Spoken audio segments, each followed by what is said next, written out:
Across America, store shelves selling infant formula are going bare, and parents are panicking. They're searching left and right. You know, I've gone to pretty much every store and called every store to search for it, and we can't find it anywhere. About 45% of infant formula in the U.S. is out of stock after a key producer, Abbott Nutrition, recalled several brands and closed its Michigan plant. 2 babies died after drinking its formula. That left millions of parents frantically searching for something to feed their babies. I'm on the floor crying, like looking at them, telling them I'm so sorry. I can't provide for you. The White House has launched a new website to answer parents' questions on the shortage while promising to import more products. President Joe Biden is also demanding U.S. manufacturers immediately increase production. We have to move with caution as well as speed, because we got to make sure what we're getting is in fact first-rate product. Doctors are warning the shortage could have long-term health effects on the infants. Poor growth and poor development. The baby grows maximally, the brain grows maximally, and in the first year of life. So deficits in nutrition will significantly impact the baby. The same level of shortages hasn't been reported in Canada. But parents in the U.S. trying to order formula from north of the border and other countries are being hit with $200 and $300 shipping fees. I love you, Mommy. Jess Butler, whose son's medical condition requires he drink formula, even flew from Seattle to Texas to buy some from a woman she met online.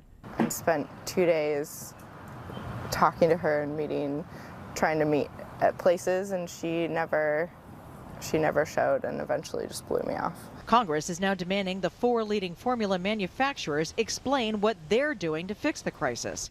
In the meantime, breast milk banks are begging for donors to provide milk for the most desperate and fragile infants. Jennifer Johnson, Global News, Washington. Call hello, Yahweh Ba'Shem El Shai Ba'Shem Rakakwadash. All praises are due to the Heavenly Father, whose true name is Yahweh Bahasham, meaning in the name of his son, whose true name is not Jesus. It is Yahweh Shai Bahasham, in the name of the Rakah Kodash. Kodash meaning holy, holy meaning set apart, and Rakah meaning spirit. Double honors to the elder apostles, the elder bishops, and elder brothers of Great Millstone. Salutations to you, Akim. All my brothers pushing this truth worldwide. Peace and blessings to you, brothers and sisters who are of the elect. I pray I'm of that number. Shalak Rayam to you demons and you lukewarm lit professors in the faith. In any event, Yasharallah, we are already home. Let's open with this. This is Psalms 8 and 2, and it reads, Out of the mouth of babes and sucklings hast thou ordained strength because of thine enemies, that thou mightest still the enemy and the avenger. Now, I had to say, and I'll get to the breakdown in a second. I had to say this, though.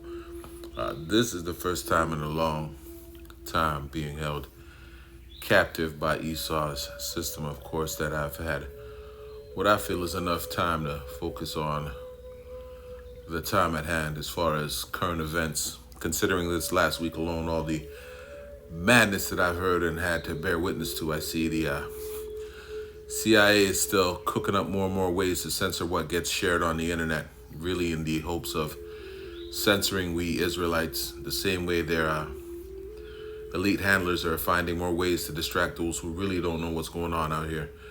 They buy everything they're being spoon-fed by Big Brother, while Big Bro and his cohorts implement their plans for a new way to control the masses. Psalm 8 and 2 speaks to the house of Jacob, we Hebrew Israelites, we so-called Negroes, Latinos, natives, and others scattered across the other nations. We are thought to be second-class citizens, unlearned and not worthy of any significance, but it is we whom the Lord has ordained to know, preach, and prophesy this truth that is a stumbling block and become a roadblock to the enemy and the avenger, Esau, Edom. You know, half of this mess wouldn't even be happening if America, home of the United States Red Devils, for those who follow, weren't constantly bouncing their ball on courts where they don't belong, always engaging themselves where they're clearly not wanted in away games. And I'm, of course I'm being facetious, but I'm really speaking to terms of foreign affairs. So stay with me now. Matter of fact, you know what? Let me read this. This is Habakkuk 2:5, and it reads, Yea, also, because he transgresseth by wine, he is a proud man. And that proud man is Esau Edom, and his transgression that has those outside of this truth hung over or tipsy is his wicked philosophies, starting with his vine of confusion. I mean, he got pregnant men out here modeling for Yahweh's sake and giving Gadite school children masturbation homework assignments. Never mind having Israel spearhead his new age I am a woman, hear me roar doctrine.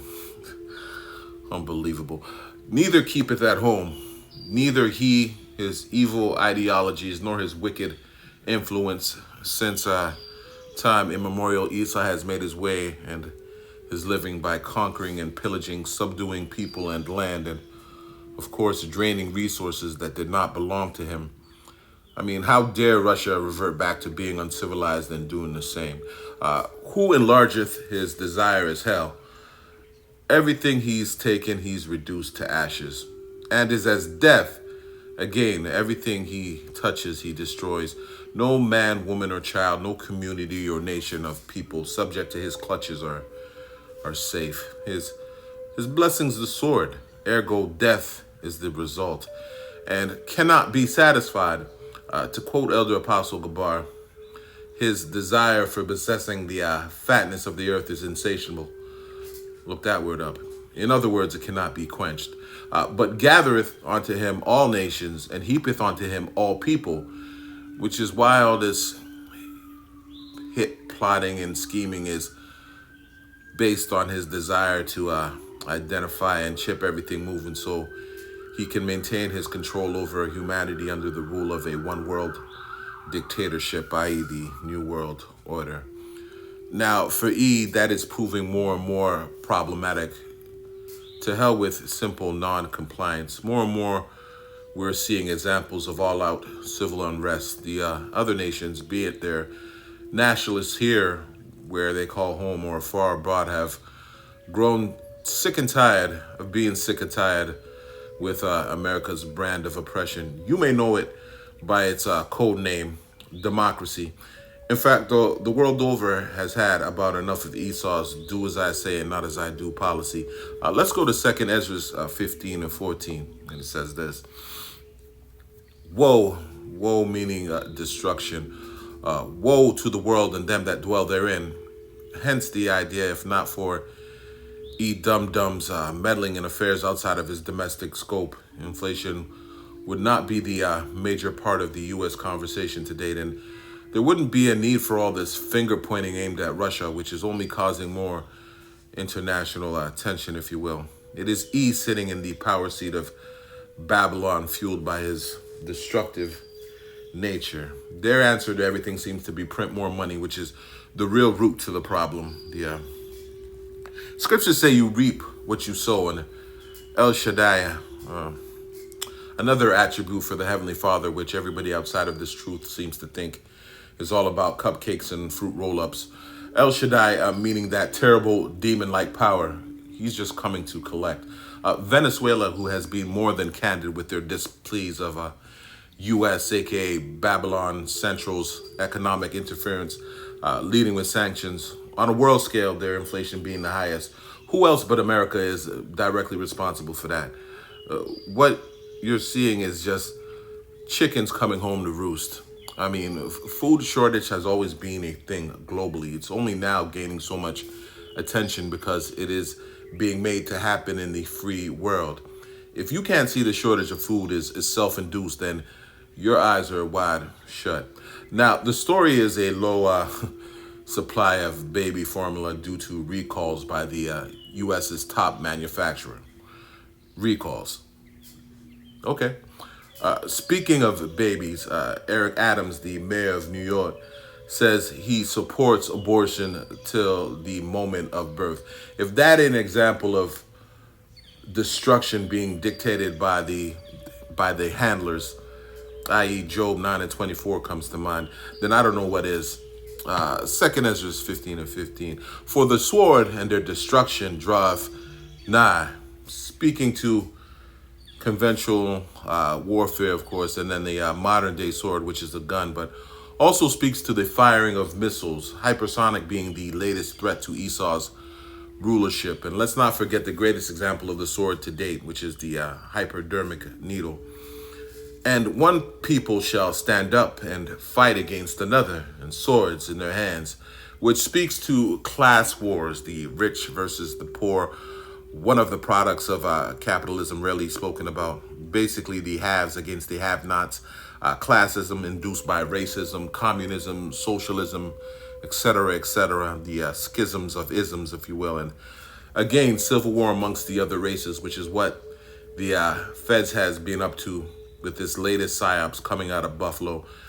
Classic bait and switch. Blame the white guy, vilify him, not for what he done, but for what he showed the world, and then draw up new legislator that will silence him and others like him in the hopes that those who wave a bigger stick, so to speak, and have a farther reach in their message get caught up in the aftermath. Yeah, we Israelites are the main target. Where have you been?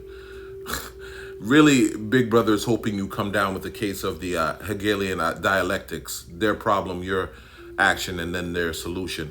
The manifesto matched with a mass shooting, reeks of classic CIA grooming for those of us in the know. The question of the shooter's mental health alone speaks to something called the Orion process. Do your own research. William Cooper spoke about it in his book, Behold a Pale Horse. I'm pretty sure most of the brothers have read that by now. The long and short being, the United States government funded a project using the top behavioral scientists of that time, who pulled candidates from hospitals and universities and prisons to undergo hypnosis and with the use of illicit drugs. The plan, Salakia, being to indoctrinate them in order to create schoolyard shooters in hopes of rousing up anti-gun lobbyists so the kibosh button on the Second Amendment could be pushed. They don't want the American public, aka the sheeple bearing arms, when they finally wake up and realize what the feds have really been up to. The concern is there is more of us than there is them, so to speak. And really, there is no us in the equation. We who are of the hopeful elect know there's no fighting Esau on his level. His blessing is the sword. I mean, it's not rocket science here. In any event, the powers that shouldn't be understand that it's counterproductive to their idea of enslaving who's ever left after they've culled the herd, so to speak. And that's exactly what they consider you, cattle. To the small hats, we're goyim, i.e. beasts of burden, beasts of labor. Never forget, in the plan to implement a digital beast system, i.e. the MOTB, the beast they are trying to mark is you. Again, the plan is to thin the population by starving, drugging, driving crazy, ruining the reputation, and outright killing those who won't comply with their agenda. It didn't take long for the elite to figure out it's counterproductive to create a scenario where they have no other choice in protecting themselves than to kill the livestock they've spent all this time cultivating as slaves. I mean, you figure it out. 2 Ezra 15:16. For there shall be sedition among men. Sedition meaning clashes, violent uproars, riots, and again, race riots, and invading one another. Jake versus Jake, Jake versus Esau, white on white crime, Esau versus everybody, you name it. They got it. They shall not regard their kings nor princes, meaning they will not recognize the government power structure. To hell with a governor or a senator. We'll be all out anarchy out here, and I can't wait. And the course of their actions shall stand in their power, meaning they will find strength in their actions and they will feel more than justified given their newfound power of authority, if you will. Again, problematic for the globalists, the men behind the curtains who really run this world, because the world at large sees through the nonsense. I mean, not at the level we do, of course, but nonetheless, like us, they are tired of the gobbledygook coming out of Babylon. I'll tell you this, Alice Bailey's 10-point plan to destroy Christianity, we know that really it's an effort by the elitists to do away with all righteousness. According to Luciferian Alice Bailey, anyways, whose New Age doctrine was well received by the United Nations, if sex is free, she wrote, then make abortion legal and make it easy. Now, who knows what they're going to do state-wise per Roe v. Wade, but one thing for sure, two things for certain. Babylon will never do away with sacrificing a Moloch, and that's just a fact. Let's close with this.